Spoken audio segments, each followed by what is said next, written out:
जिंदगी के चंद साल भरपूर मेहनत कर लो तो आपकी बाकी सारी जिंदगी ऐशो आराम से पुरस्कून गुजर सकती है।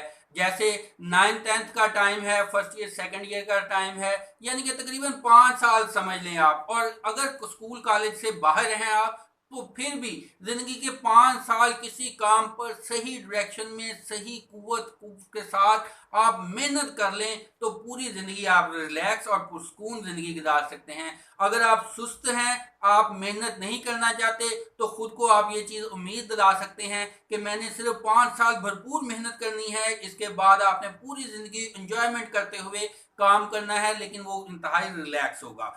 और अगर आप पहले 5 साल जो हैं, ये अहम 5 साल जो हैं उनको ज़ाय कर लेते हैं, इंजॉयमेंट की तरफ लेके आते हैं, तो बाद में मुमकिन है आप गधे घोड़े की तरह भी मेहनत करें तो फिर भी वो मुकाम ना हासिल कर सकें। लेकिन इसका मतलब नाउमीदी पैदा करना नहीं है। बे लोग, बहुत सारे लोग होते हैं जो स्ट्रगल कोशिश करते रहते हैं, नाकाम होते रहते हैं, गिरते रहते हैं, और 50-60 साल की उम्र में जाके फिर भी उन्होंने बहुत ज़्यादा कामयाबी हासिल कर ली होती है। केएफसी के जो ओनर थे, उनका भी यही हाल था। उन्होंने बहुत सारी नाकामियां देखी, और कर्नल सैंडर्स उनका नाम था। उन्होंने फिर बाद में पूरी दुनिया में अपनी ब्रांचेस बनाई, और अपने आखिरी टाइम जो था वो उन्होंने अच्छा गुजारा। Never forget to like share and subscribe. दुआओं में याद रखिएगा। Wish you are very good.